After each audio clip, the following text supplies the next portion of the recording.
যে আসলে এটা খুবই দুঃখজনক আমরা মনে করি, কারণ এই হসপিটালটা যেভাবে চলে সাধারণ মানুষগুলি এখানে কিন্তু সুন্দরভাবে ট্রিটমেন্ট নিতে পারে। আপনি যদি মনে করেন যে একটা প্রাইভেট হসপিটালে যদি মানুষজন যায়, সেখানে অনেক টাকার একটা ব্যয়বহুল খরচ, ঠিক আছে, কিন্তু এখানে আসলে স্বল্প খরচে মানুষ একটু ট্রিটমেন্ট নিতে পারে, ঠিক আছে। তো খাবার দাবার বা বেড থেকে শুরু করে বা পরিষ্কার পরিচ্ছন্ন অনেকটা ভালো হসপিটাল। আমার বাচ্চাকে নিয়ে আমি অনেকবার আসছি এই হসপিটালে, তো ট্রিটমেন্টও অনেক ভালো। কিন্তু এটা খুবই দুঃখজনক আমরা মনে করতেছি যে এটা করায় আমরা খুবই যারা আছে এখানে ট্রিটমেন্ট নিচ্ছে খুবই অস্থিরতা, এবং সবাই অস্থিরতার ভিতরে আছে। তো এটার আরও একটু লং টাইম করা উচিত, যেহেতু এত তাড়াহুড়ার বিষয় না, এটা লং টাইম করা উচিত ছিল, ঠিক আছে।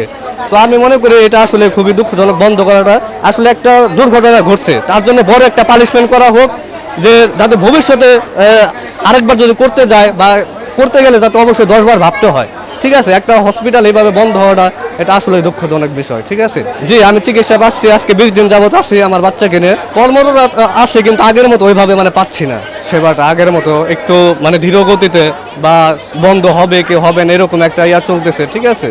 তো এর কারণে একটু ব্যাহত হইতেছে চিকিৎসার ক্ষেত্রে, ঠিক আছে। তো সেক্ষেত্রে এটা আমরা আসলে এটা দুঃখজনক এটা হিসাবে নিচ্ছি।